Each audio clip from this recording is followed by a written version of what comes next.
What's up, YouTube? This is Too Raw for TV. All right, so before I get into this video, shout out to the brother Lawrence with the donation to the channel via the Cash App. And he asked a question. He said, if Michael Jordan never retired in 1998, does he dominate the NBA until he retires in 2003? Now, I guess he's assuming that in this scenario, since Michael Jordan came back and played with the Wizards until 2003, I'm assuming you mean maybe if there's some scenario where Jordan plays, maybe for the Bulls a couple of more years, and then maybe plays with the Wizards until 03, or I'm going to make the assumption that you mean that he finishes his career as a Bull. He plays approximately 5 more years as a Bull and then retires at age 40. That's what I'm going to make the assumption that you mean, right? So does he dominate? I've talked about this before in a couple of videos, right? And I don't know how you guys feel about this, right? But I tend to think that Michael Jordan was maxing out at that time. Okay. He talked about it multiple times. Like, he was maxing out as a basketball player. He wasn't going to get any better than what he was as far as his mental acuity. Now, physically, he was already deteriorating a little bit, right? I've said this before and I'll say it again. If the Bulls had not won Game 6 of the 98 finals, the Utah Jazz would have won Game 7. And I'm saying it as a diehard Bulls fan. The Bulls were done after Game 6 physically. Dennis Rodman wasn't really all there mentally. Scottie Pippen was done physically after that game. He hurt his back. Michael was on fumes. A lot of those guys were on fumes. The Bulls were hurting. And I tend to think at most the Bulls could have eked out one more title, right? But it would have been the most, I think it would have been the most, in some ways, the most difficult championship run. And I think that's the year that you would have clearly, I mean, we saw age catch up with them a little bit in 98, right? But if they had one more run in them, I think 99 would have been the year that we really saw it. Because at that point in time, the new generation was really starting to take over basketball. You look at the stars that the league was promoting in real life at the time: Vince Carter, a young Kobe, who, at first the league was trying to promote Vince as the Michael Jordan apparent heir, but obviously that turned into Kobe. You had Allen Iverson, you had Shaq, you had Kevin Garnett emerge, you had Stephon Marbury, you had Paul Pierce, I think, had just entered the NBA. Trace McGrady really hadn't emerged quite yet. That would be like 2000 when he signed with the Magic. Grant Hill in the last throes of his superstar era before the foot injury. Kim Mutombo. You get my point, right? All the old guard guys were gone. I mean, you still had Stockton and Malone, and technically, yeah, Karl Malone was the MVP, but I tend to think sometimes that he got the MVP almost more of like a consolation prize for constantly losing to Michael Jordan and being the bridge to the still core older audience that they wanted to keep on and whatever, you know what I'm saying? That's what I think of that, right? Now, let's go down memory lane here for a second. If you recall, that season started in February of '99, right? Because of uh, the work stoppage, right? The strike. Michael Jordan retired in January of '99, although he didn't retire until the strike was resolved. He represented as one of the players, right? But once the strike was resolved, he went out and had the press conference and announced his retirement. But if you also remember at that time, he had hurt his finger. Remember, reportedly, he had sliced a tendon in his finger, one of his fingers on his shooting hand while trying to cut a cigar. And had he chose to come back and play, it would have required him to have surgery. And if he had had that surgery, at best, he would have played only half of that season.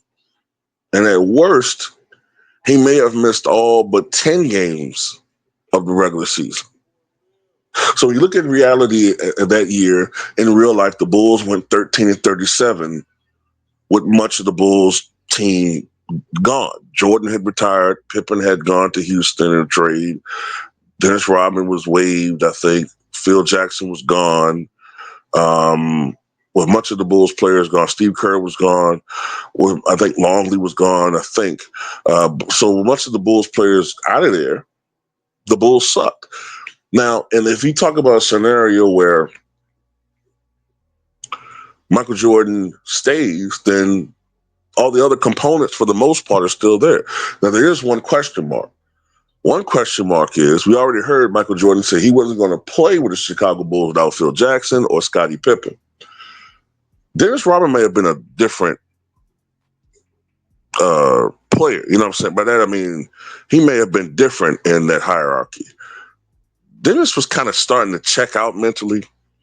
There's a possibility, and I was just talking to one of my subscribers about this. There's a possibility they may have made a trade for maybe somebody like maybe like a Derek Coleman. Although I don't know if Derek Coleman would have been a good fit for Michael Jordan as far as what he expects. And, you know, Derek Coleman had a reputation for being a bit lazy and not living up to his potential. But maybe playing with Michael Jordan got the best out of him. I don't know.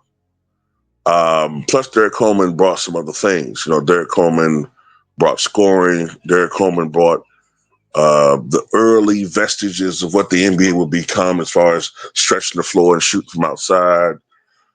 Great passing ability. So I don't know. That would have fit in the triangle offense. But anyway, having said all that, right?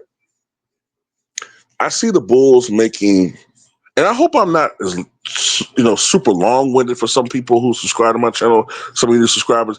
I'm not one of these guys that just say, like, in the video, will the Bulls win a title? Will Jordan still be dominant? Fuck yeah, he's Michael Jordan. What the fuck you thought? Hope you enjoyed the video. Come on, what is that? But nah, I could see the Bulls maybe eking out one more title. But I've said this before, it would have been a terrible series to watch. Like, the Bulls were getting older. They already were a team that they had some ugly victories, you know what I'm saying, in 98. The league was at its absolute lowest when it comes to efficiency because of part of it was you guys were playing so many games in so many days. It was still primarily a defensive game, a big man's game.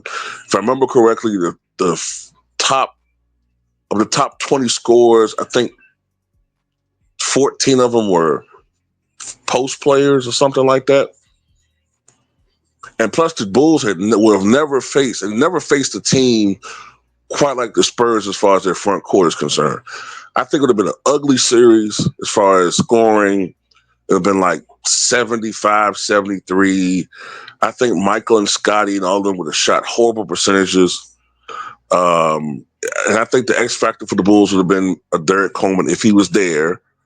Yeah, I'm just putting him in this trade. Or, it would have been a Tony Kukoc. So that's about it, though. I think after 99, that's it.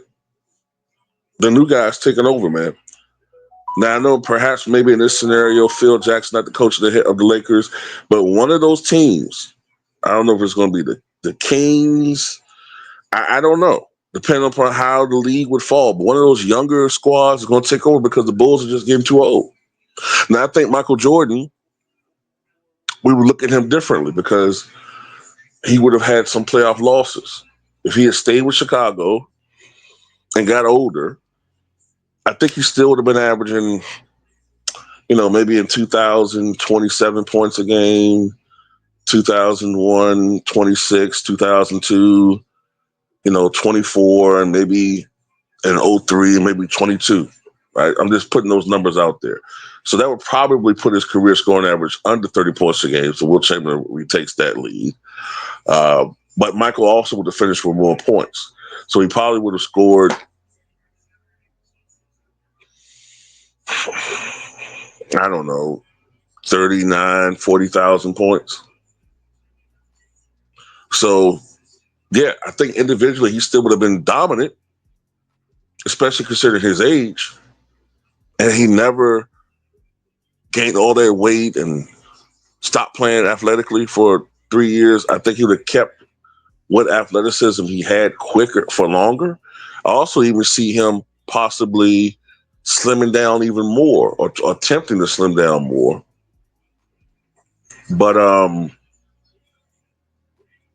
yeah, I think that he individually would still been a very dominant player, but I'm not sure about after 99. I'm not sure about them winning more titles. The Bulls would just been too old and fat at that point, man. You know what I'm saying? It's just the laws of nature. But that's kind of how I see it, man. I think they still would have been in the playoffs. I think they still would have been, especially up until like 2001. I would see them still in 2000. I could see them getting to the conference finals. I could see Jordan being motivated to come back for a full season and have one more run. I think they get to the conference finals, but I think they just run out of gas. I think they win 50 something, 58 games or something, 59 games, but they just run out of gas. And then after that, I can't. It's hard for me to see Michael Jordan leaving Chicago. But if the money talks, you know what I'm saying? If a team offers Michael Jordan $40 million, then maybe he'll walk. Now you could say whether that'll do something to his legacy, because I'm assuming at this point he's just signing 1 or 2 year deals, and who knows? But anyway, that's another thing too. I need to point out. I don't see Michael Jordan doing that because I know he and Scotty him and Kobe like to get rings the ski mask way. But if he was, I can't see him doing that. I just can't. I'm gonna back away from that. I was saying, well, maybe the right circumstance, if the money was right, maybe he would go to a certain team. But I can't see Michael Jordan doing that. No. So anyway, that's all I got to say about it, man. Tell me what you guys think. Damn, I talked for 14 minutes. Shit.